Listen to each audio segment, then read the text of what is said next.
আসসালামু আলাইকুম ওয়ারহমাতুল্লাহি ওয়াবারাকাতুহ। আশা করি সবাই ভালো আছেন। সূরা ইখলাস, আল্লাহ পরিচয় জানার প্রশ্নে নাজিল হওয়া এক মহান সূরা।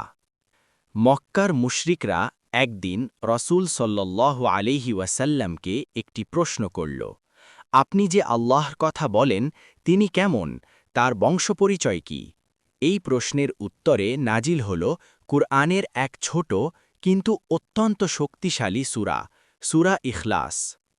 তখনকার আরব সমাজে মানুষ বিভিন্ন দেবদেবীর পূজা করত। তারা বিশ্বাস করত প্রতিটি দেবতার আলাদা আলাদা ক্ষমতা আছে। কুরাইশেরা জানতে চাইল, তোমার আল্লাহ কি সোনার তৈরি না রূপার? তার বাবা মা কে? তারা আল্লাহকে মানুষের মতো কল্পনা করত। এই বিভ্রান্তি দূর করতে আল্লাহ তাআলা এই সূরাটি নাজিল করেন রসূলুল্লাহ সাল্লাল্লাহু আলাইহি ওয়াসাল্লামের মাধ্যমে। সূরা ও অর্থ। কুল হুয়াল্লাহু আহাদ, বলুন তিনি আল্লাহ একক। আল্লাহুস সামাদ, আল্লাহ সকলের মুখাপেক্ষীহীন।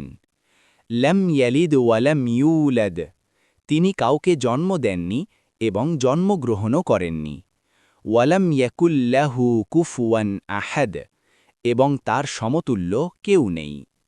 এই ছোট সূরাটি আমাদের শেখায় আল্লাহ এক, তিনি অদ্বিতীয়, তার কোনো তুলনা নেই। রসূল সাল্লাল্লাহু আলাইহি ওয়াসাল্লাম বলেছেন,